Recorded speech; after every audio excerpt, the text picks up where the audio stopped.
Hello student, welcome to my YouTube channel math classes going run. तो दोस्तों, इस video में हम चक्रवृद्धि ब्याज के सवाल को हल करेंगे। तो सबसे पहले समझेंगे चक्रवृद्धि ब्याज का मतलब क्या होता है। तो लिखेंगे चक्रवृद्धि चक्रवृद्धि ब्याज। चक्रवृद्धि ब्याज का मतलब होता है ब्याज का ब्याज। मान लीजिए आप किसी से 100 रुपया उधार लेते हैं। 100 रुपया उधार ले लिए। उसने बोला कि 10% लगेगा ब्याज, वो भी 1 वर्ष का। मतलब 12 महीना पर 10% लगेगा। आप ले लिए 2 वर्ष के लिए पैसा, तो आपको 2 वर्ष बाद कितना रुपया लौटाना पड़ेगा। तो इसी को चक्रवृद्धि ब्याज से निकालते हैं। तो सबसे पहले 100 है तो लिखेंगे 100। पहले 100 लिखेंगे, फिर 1 प्लस रेट कितना है 10% बटा में 100 ऊपर 2। इसका सूत्र होता है A equal to P bracket में 1 प्लस R बटा में 100 ऊपर N। तो इसको बोलते हैं P, इसको बोलते हैं रेट, इसको बोलते हैं वर्ष। तो P के जगह पर 100 है, एक है तो एक, प्लस है तो प्लस, आर के जगह पर 10 है, बटा में 100 रहता है, फिर एन के जगह पर 2 है। तो इसको सोल्व करेंगे तो लिखेंगे 100, फिर इसके बटा में कुछ नहीं है तो एक मान लेंगे। इन दोनों का एलसीएम लेंगे, 1 और 100 का। 1 और 100 का एलसीएम होगा 100। फिर 1 से 100 में भाग देंगे तो 100 होगा, 100 से 1 में गुणा करेंगे तो 100 होगा। फिर यहाँ पर प्लस है तो प्लस लिखेंगे। 100 से 100 में भाग देंगे तो 1 होगा, 1 से 10 में गुणा करेंगे तो 10 होगा, ऊपर हो जाएगा 2। यहाँ पर 100 है तो लिखेंगे 100। फिर यहाँ पर 100 प्लस 10 कितना होगा 110 बटा में 100 होल स्क्वायर। 1 0 से 1 0 काट देंगे। फिर यहाँ पर लिखेंगे 100 ब्रैकेट में 11 बटा में 10 का होल स्क्वायर। अब 11/10 का होल स्क्वायर मतलब 11/10 गुणे 11/10, इसको 2 बार गुणा करना है। तो लिखेंगे 100 गुणे 11/10 गुणे 11/10। तब यहाँ से काट सकते हैं, ये नीचे है ऊपर है तो कट जाएगा, 2 0 से 2 0। अब 11 में 11 से गुणा करेंगे तो 121 होगा। एक जो आया है ये अमाउंट है, ब्याज पता करना होगा। तो 121 में से माइनस करेंगे 100 को तो कितना आएगा 21 ब्याज आ जाएगा। 100 रुपया लिए आप, 2 वर्ष बाद कितना लौटाएंगे 121। 21 रुपया ब्याज और अपना 100 रुपया लिए थे वो 121 रुपया लौटाएंगे। इसी तरह एक और सवाल करते हैं। ये किसी से 1000 आपने उधार लिए, उस पर है 5% का ब्याज लगेगा, 5% हर वर्ष। अब कितना वर्ष के लिए 3 वर्ष के लिए आप ले लिए, तो 3 वर्ष बाद उसको कितना लौटाएंगे रुपया। तो सबसे पहले सूत्र लिखेंगे, P ब्रैकेट में 1 प्लस R बटे में 100 ऊपर N। यहाँ पर बराबर में A है तो यही आता है अमाउंट, तो यहाँ पर भी A लिख लेंगे। फिर यहाँ पर इसको बोलते हैं प्रिंसिपल यानी कि मूलधन, इसको बोलते हैं दर, इसको बोलते हैं समय। यहाँ पर लिखेंगे मूलधन, तो मूलधन कितना है 1000, तो 1000 ब्रैकेट 1 तो 1। आर कितना है, दर कितना है 5%, तो 5% बटा में 100।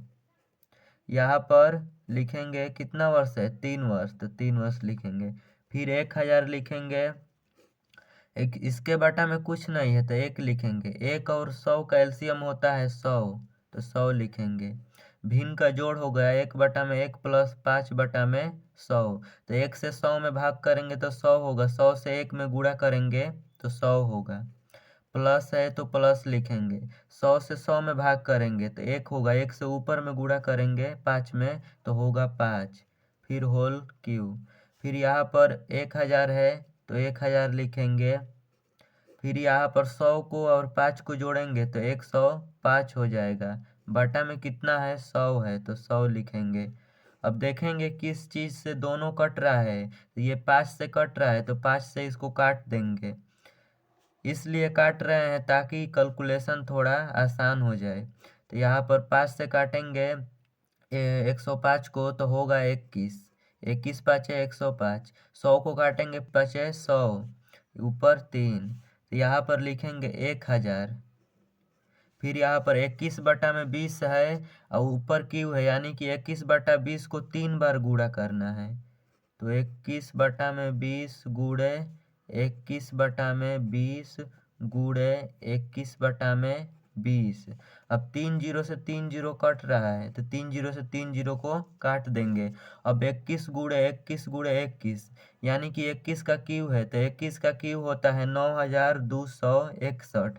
आपको क्यू भी याद करना पड़ेगा और स्क्वायर भी। 1 से लेकर 20 तक स्क्वायर और 1 से लेकर 20 तक क्यू याद रहेगा तो कैलकुलेशन फास्ट होगा। बटा में कितना है, 2 गुणा 2 गुणा 2। तो यहाँ पर लिखेंगे 9261 बटा में 2 दूना के 4 दूना के 8। 9261 में 8 से भाग देना है, तो इस तरह भाग दे लेते हैं। 9261 में 8 से भाग देना है, तो एक बार में कितना होगा, 8 होगा। बचेगा कितना, 1। अब भाग नहीं जाएगा तो ऊपर से उतरेगा 2, 8 कमे 8, बचेगा कितना, 4। फिर ऊपर से उतरेगा 6, 8 पाँचे 40, तो यहाँ पर 40 होगा। ऊपर से उतरेगा कितना, इसमें से घटाएंगे तो 6 होगा। अब नहीं भाग जाएगा तो ऊपर से उतारेंगे 1, तो 61 हो जाएगा। अब कितने बार जाएगा, 8 छक 48, 8 सते 56, 7 बार में 56 जाएगा। फिर बचेगा कितना, 5। फिर अब भाग नहीं जाएगा तो पॉइंट लगाएंगे, यहाँ पर 0 बढ़ाएंगे तो 50 हो गया। तो अब 8 8 छक 48 होगा, तो यहाँ पर 48 लिखेंगे। बचेगा कितना, अब 2 बचेगा। तो अब यहाँ पर लिखेंगे 2। फिर पॉइंट लगा दिए हैं तो 0 बढ़ा सकते हैं, तो 0 बढ़ाकर फिर 8 से भाग देना है, तो 8 दूना का 16, तो यहाँ पर बचेगा 4। फिर पॉइंट लगाए हैं तो 0 बढ़ा सकते हैं, 8 पाँचे 40, 5 बार में 40 हो जाएगा, कट जाएगा। तो काट कर लिख सकते हैं 1157.625। इसको 625 नहीं पढ़ेंगे, एक एक अंक में पढ़ते हैं, पॉइंट के बाद 625 का अमाउंट कितना आया है, 1157.625। तो ये ब्याज नहीं है, इसमें से अभी 1000 घटाएंगे, तो यहाँ पर पॉइंट लगा देंगे। पॉइंट के सामने पॉइंट ये है पूरा, इसको यहाँ पर उतार देंगे।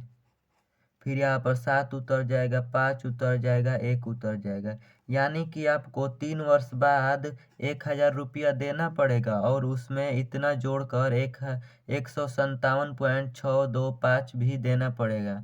उसी को 3 वर्ष बाद आप इतना लौटाएंगे।